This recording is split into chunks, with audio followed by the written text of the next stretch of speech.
William Shakespeare wrote in Macbeth, "By the pricking in my thumbs, something wicked this way comes." This is SkyWatch TV for Thursday, March 17th, 2016. I'm Derek Gilbert. I don't know if something bad is coming, but there's no question that for thousands of years, oracles and seers have pointed to the very period of time in which we live today as being especially significant. What does it mean? How do we as Christians process it? Especially when researchers using complicated computer algorithms are apparently finding messages encoded in the first 5 books of the Bible that seem to confirm those messages.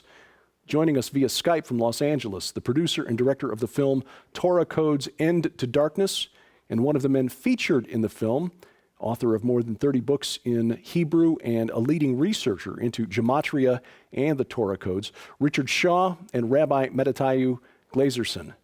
Gentlemen, welcome. Now, Richard, you contacted me just yesterday, 2 days ago, actually, by the time this is broadcast, with the news that Rabbi Glazerson was flying to Los Angeles from Jerusalem. What was the content of his message that was so important that he made this flight across the across the ocean? Well, I was surprised. He called me like on Sunday. He said, "I'm coming to see you. I have to show you what I found." And I said, "Okay." And the next thing I know, he's calling me Monday night, and he's here. So it was amazing to me that he would go to such trouble to show us what his discovery was. But it's all about the 5776 and the related tables in regards to that. And so I'd like to introduce everyone to my friend Rabbi Glazerson. He's going to come up and sit with me here. He towers over me normally. But Rabbi Glazerson has become a tremendous asset. He's like a walking dictionary of anything Jewish mystical texts, the Torah codes, I mean, all of these things. In my books also. Yeah, and he's written how many 25, books? 25. In English, about 25. He's written 25 books. All to do with the Hebrew language, to show the insight of the Hebrew language, the secrets behind. It's Amazon.com. This is my books. He has a book on gematria, too, if someone doesn't understand how that works. All of his books are really interesting. He did a book on 2012, too, after we kind of did codes on that, and went into some great depth on that I thought was really kind of intriguing. But anyway, he knows things about these ancient texts that I had never heard before. And, you know, sometimes I think the Christian community has drifted so far from its roots that we don't know about these things and shouldn't immediately discount them right off the bat without looking into them. And I think they're really intriguing. So now he's brought all these tables that, first of all, I want to preface all of this to say that we're not making predictions. We don't know why this is happening. We don't know, as I've said many times, these numbers keep coming up. And now we're finding the skips of the ELS, of equidistant letter sequencing, the skips between each letter have a skip of 5,776 characters. When we look up the words that we want to know what's going to happen this year, I mean, I have no explanation for it, so it kind of makes the hair stand up on your arms a little bit.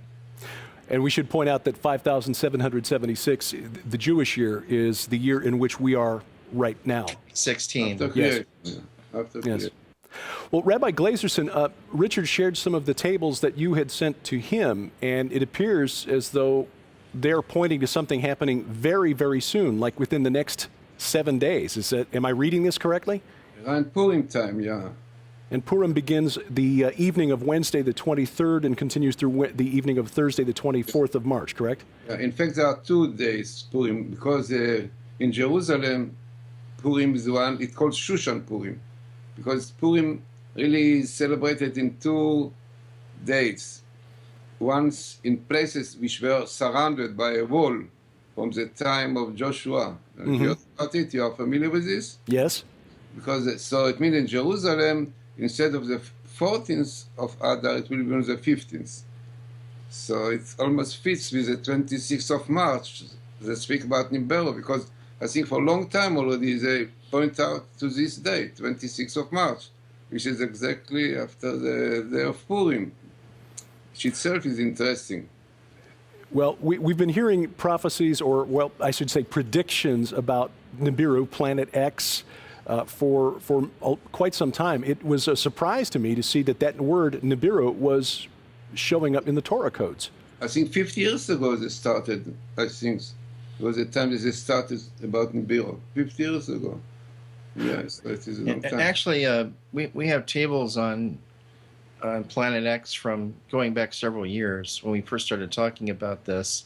I didn't know if the name Nibiru would come up in the Torah codes or not, but it's now we see it's come up multiple times and next to other dates and events within close proximity of them, which is kind of hard to explain. Like the particular table I have up right now says Nibiru, the star, 5776, Mashiach Purim, which is Messiah at Purim, and the skip of that axis keyword phrase, Mashiach Purim, is 5,776 characters. Another clue pointing at the current year. Yes. But it's important to point out that in Judaism, to get Messiah, Mashiach is not enough, the date. Jews have to behave properly, which is called repentance, to repent, which keeping Torah, keeping Torah properly, not to transgress it. So therefore, sometimes you see dates of Messiah, and unfortunately, Messiah is not there. It means that Jews, unfortunately, are not ready for it yet. I see. So the people have to be properly prepared for Messiah to appear. Yeah, but it means that dates, once this is a date for Messiah, it means it is more appropriate than others. You see, this is what is important to know. It means that every day Messiah can come, but once you have this date for Messiah, it means this is a really appropriate time, which is really repentance has not to be so strong in order to get him, you see. But still repentance you need. So this is why in many of my tables, when Messiah comes, Purim and so on, really very clear, come next to it this verse in Hebrew, Teshuvah, in repentance, you see. Important to know. So have you been seeing more of these tables lately? And if so, is it because you're looking for this particular word, or are you being led to it more often? What is the significance of this now? And is it something that you're seeing more of in your research recently? Yeah, recently more and more things coming out. And really what I want very much to show with details is this is the table which struck me. And this is really almost was the reason that I came, because it is so obvious. And which table was that? This was about the light of the 5776. Very important. Very important table. And because it fits with Noon will shine, right? Yeah. That one? Yeah. He needs to explain that. You're going to have a table. You have a table from me, Derek, that I sent you. No, I have to explain it properly because he needs to explain it. But let me just point out which table it is, which one to put up. It says Moshiach will shine, and it has some interesting things in there. It says the time, and the time is a phrase is an expression used for the end of days, pretty much, or the end of time. And then the whole sentence says, noon will shine from 5776. And the noon, you see the noon is a letter in Hebrew which represents 50, the number 50. Are you familiar with every numerical value? Every Hebrew letter, like Aleph is 1. Mm-hmm. Noon, the letter noon is 50. Now 50 is a number which represents like completion, whether it's understanding or light, brightness. So noon is 50, and mystically, really, it represents the highest level of understanding, of brightness. In fact, I wrote a book, very interesting, a book can be achieved on Amazon.com, which is Hebrew source of language. It means I try to show something which universities in the state now agree, part of them, that Hebrew is a source of all languages. Difficult to understand it, but so I wrote a book, Hebrew source, and what I show there, one of the examples is the letter Nun, because the letter Nun, 50, represent brightness, shining. And I said, in English, noontime is the brightest time of the day. Right. So noon goes with the letter Nun, you see. So what we have here is a sentence which says that the letter Nun, when the Nun, the brightness, will come out from the year 5776. When I saw this, and the skip is 507.76 between letter to letter. So this is very far for being, coincidence. You know, the statistic for it can be 1 to millions. And I was sharing with him yesterday a New Testament passage that says, by the splendor of his coming, you know which passage, Derek, that is, which is also referring to light. Exactly, because light, yeah. So it's something we can kind of, it's enough to make you smile at least. Sure, this is remarkable. Now, how do we interpret this then with the I guess the interpolation of the codes indicating the arrival of Mashiach with the arrival of Nibiru? I mean, how do we interpret that? You see, because there are many signs, in Kabbalah, in the Zohar, yeah? Mm-hmm. Zohar. The Zohar, Kabbalah, Shun Bar Yochai, yeah? Which tell you signs before Messiah, what will be in the world. And a lot of it is about coming out of stars. Very interesting. You see, it's written that stars will come out in different ways before the Messiah. It means these are the signs of Messiah, coming of Messiah.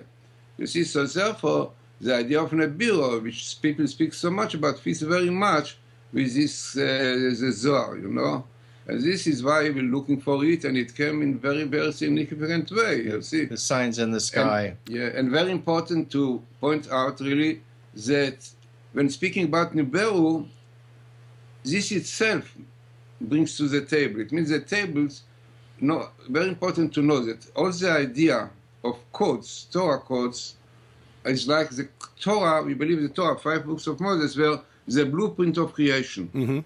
Which means that when God planned to create a world, he was looking into the Torah, and in fact he made like the pilots today before flying, they prepare, all the way. The flight plan. The destination, the same thing God did. It means he took the Torah, right? And in the Torah, he put all these plans, It means what we see in the codes is exactly what was planned.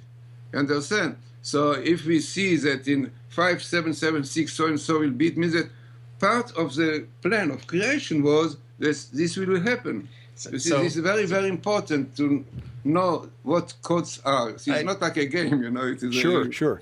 It can get really complicated, but essentially what we're finding here and what we talked about on the show when I was able to come see you was that we're finding interwoven codes at the same time, like Torah codes as one part of something that was encoded, and then gematria that's encoded, and then even the skips in the Torah codes themselves could be a form of gematria itself.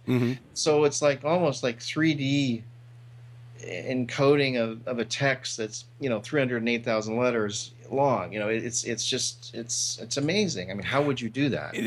Well, not by any natural means, that's for sure. The thing that strikes me is it almost comes across as though it were the software program, the operating system for all of creation.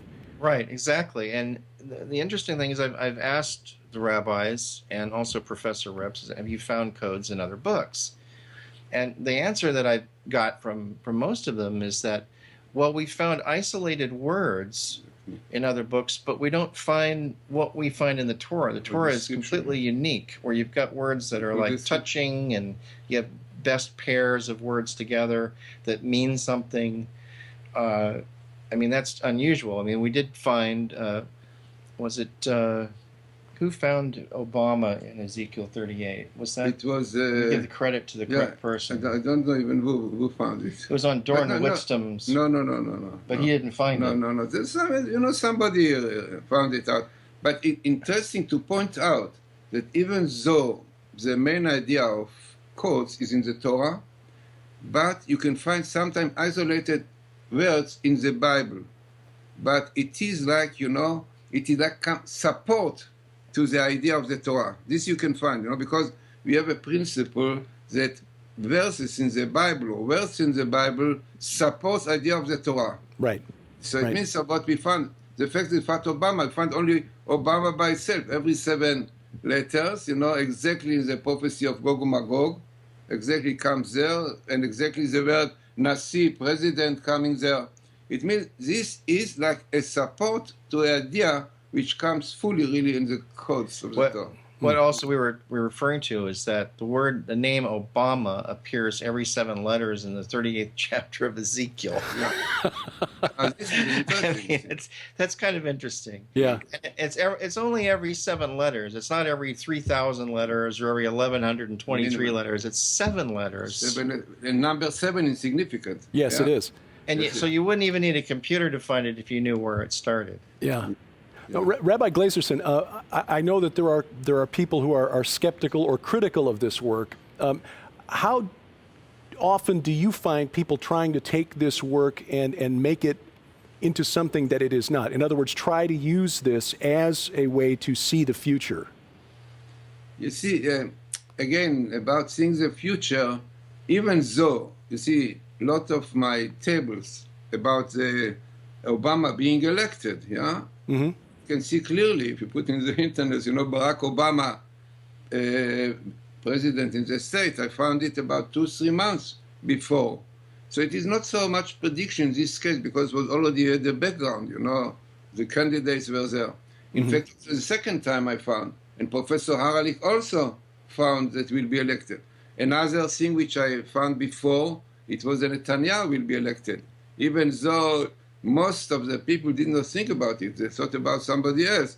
But I put about 3 weeks ago, I clearly all the details that Obama and Netanyahu will be elected to a prime minister. Put all the key words down. Bibi Netanyahu will be elected March 17th, and just to see if those words would appear in a code table, and they did. So, he told me that was on February the 9th, and he was elected on March 17th. It all was exactly correct. One could see it, that is the date. But I have to say that doesn't always happen. So, we have to look at these things carefully. This isn't a crystal ball. We're not trying to, use the Torah as some kind of, magic 8-ball. Yeah, no, it's not that way.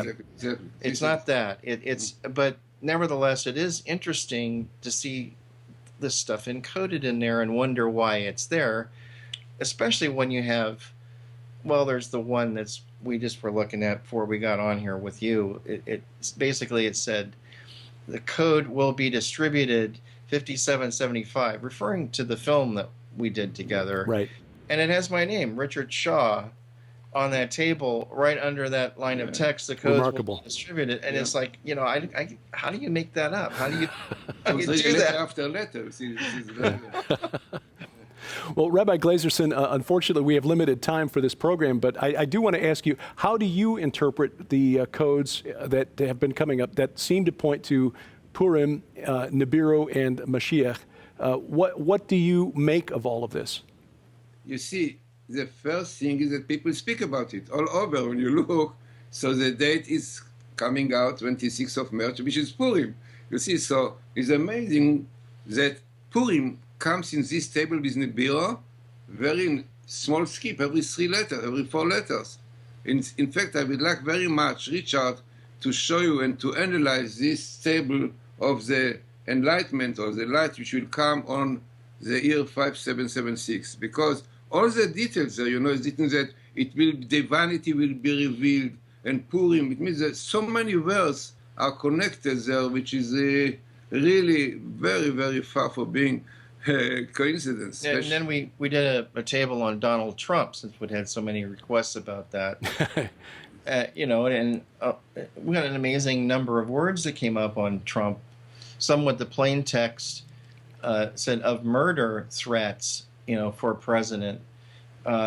It basically says he's a candidate in 5776, 2016. Right.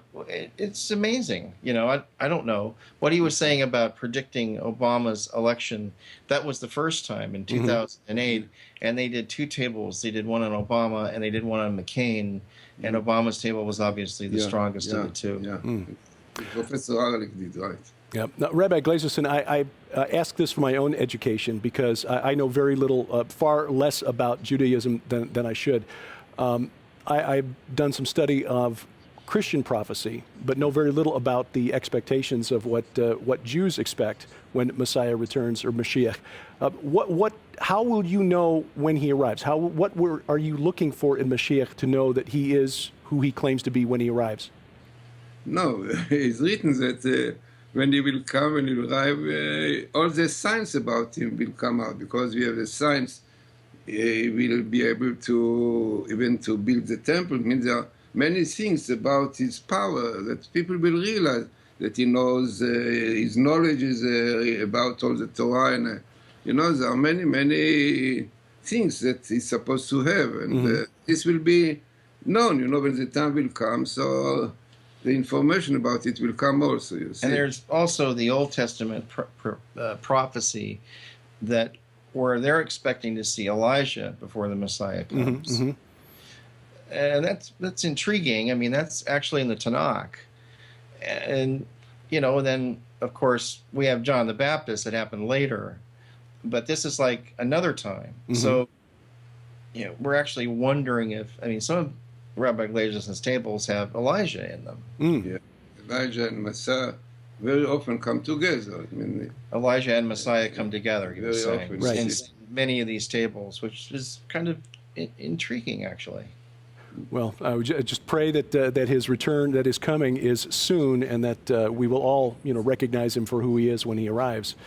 Many great rabbis said in Israel, really top rabbis, Kabbalists say that we are very, very near to the time. It's really, they say he's on the step door, right on the door, opening the door soon. So, we've been seeing that and paying attention to that as well, and we are awaiting Messiah as the whole world, I think, whether they know it or not, is waiting for him in very soon. Yeah, we need it very much. Never's been a time like this. Yeah. Where the Muslims are looking for the 12th Imam, Christians are looking for Yeshua, and the Jews are looking for Mashiach. It's all like something's got to happen. Yeah. Yes. We're reaching critical mass here. Well, it's fascinating work. Rabbi Glazerson, it's been an honor to speak with you, sir. We appreciate your work, and we make it available to people. Where should people go to find and follow the research that you're doing? You see, the first thing, we have a lot of books in English about the codes. Amazon.com, definitely, if they put my name, Glazerson.com. In Amazon, only Glazerson, the author, then they see about 6 books of mine about the Hebrew, all the secrets of the Hebrew language, very interesting. And then they will have also books on codes, on Torah codes, which I did with Professor Aralik, which I did with Dr. Rothenberg. So there's a lot of material, really, which one can see when you put this.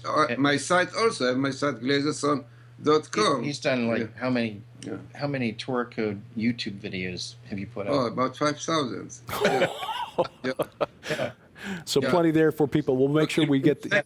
It's like Richard told you, good idea. If people want to know, if they put in YouTube a Bible called Glazerson, any subject they want, if you put Glazerson, a Bible called Glazerson, he's whatever flooded they the want, market. every topic they want, is also a musician, by the way. I'm a musician, compose songs and play violin. So I have a book about music and Kabbalah, trying to show the connection between the music and the spheres and Kabbalah, music Kabbalah.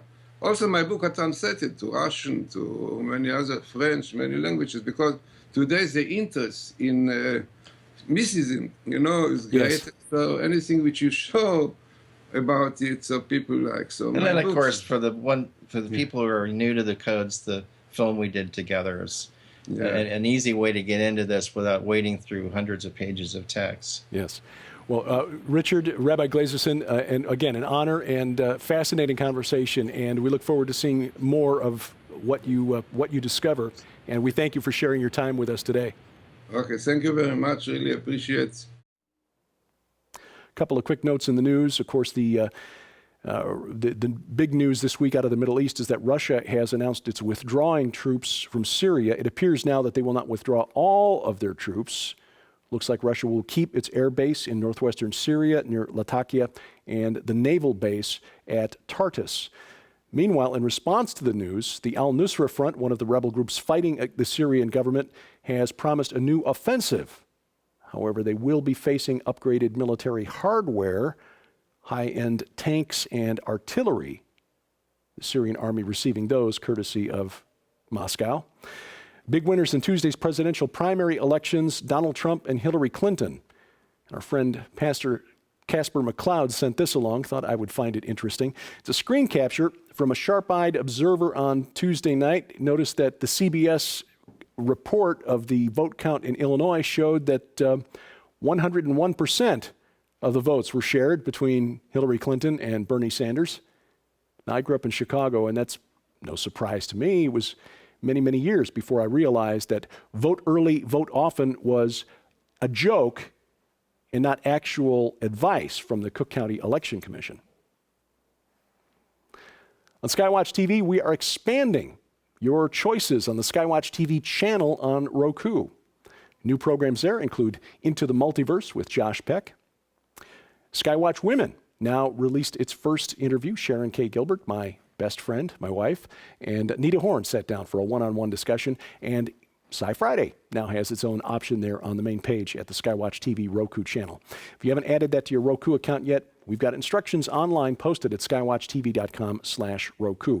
And the SkyWatch TV podcast gives you a good portable option. If you want to drive, mow the lawn, work out, or whatever, something that doesn't involve sitting in front of a video screen, you can take the audio versions of all of our programs from SkyWatch TV with you in your MP3 player.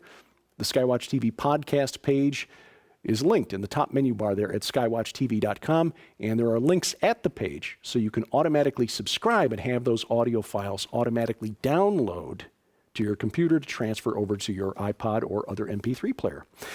Tom Horn's interview about his book Zenith 2016, where we discuss the many predictions and oracles about this year. That's our featured program on SkyWatch TV this week. 2 more chances for you to catch it. Saturday afternoon on the Victory Television Network, 3:30 p.m. Central Time. That's Arkansas and the Memphis area. And then coast to coast, Saturday night on the Christian Television Network. You can watch that if you've got satellite television, the Glory Star Satellite Channel 117, Direct TV Channel 376, and Dish Network Channel 267, 7:30 p.m. Central Time.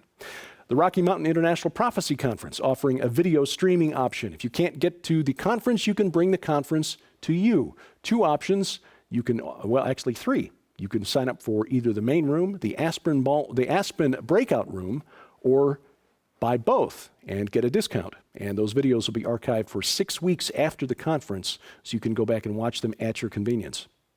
Your support is crucial to us at SkyWatch TV. We depend on it, and we appreciate it. And of course, we'd like to thank you for it. This month, our gift to you for your support of $20 or more, the DVD by Alan Keyes and Alan Sears, America's Courts, Progress and Peril. Very timely, as President Obama has nominated a replacement to Justice Antonin Scalia, who recently passed. That plus this keepsake wall plaque, yours for a donation of $20 or more during March while supplies last. Instructions and donation link posted at skywatchtv.com/donate. And of course, your mouse finger can help us as well. Find us online at skywatchtv.com. Our links to our social media sites, Twitter and Facebook, and of course, our official YouTube channel are posted there. Click share, click like, click subscribe, and share the word with your friends. And of course, you can send your comments, questions, and suggestions to me, D. Gilbert at skywatchtv.com. Tomorrow, Science, Sci Friday, as Sharon joins me in studio to talk about the science news of the week. Until then, thank you for watching as we keep watch. I'm Derek Gilbert, and this is SkyWatch TV.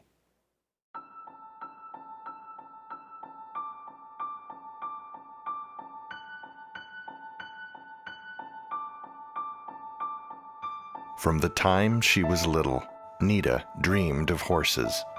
Every childhood fantasy rode on the back of a heroic white steed, coming to save the day.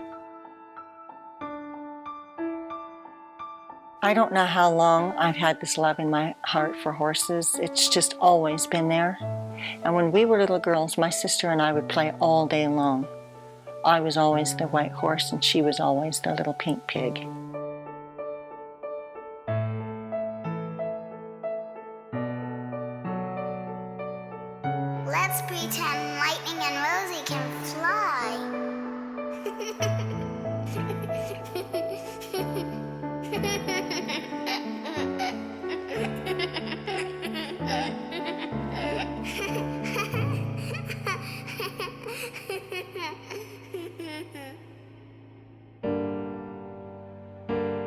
But everything changed in a heartbeat.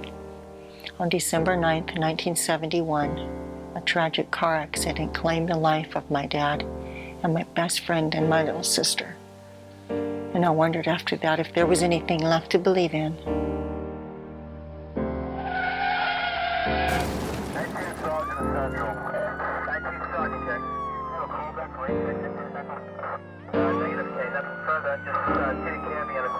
Move aside, let the ambulance through.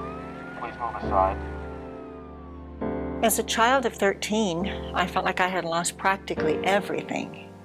And I wondered, is this it? I mean, where do I go from here?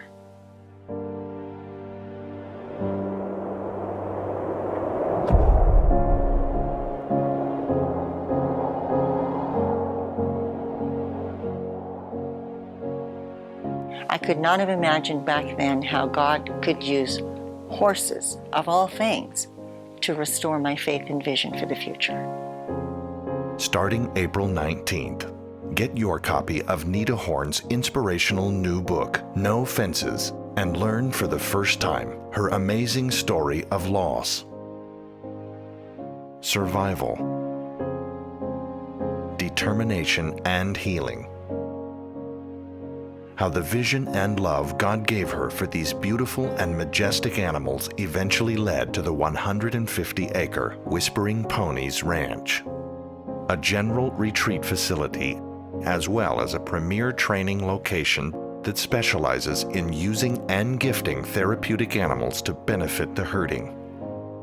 Other care facilities, schools, and ministries across the nation. When God puts something in your heart, it's there for a lifetime.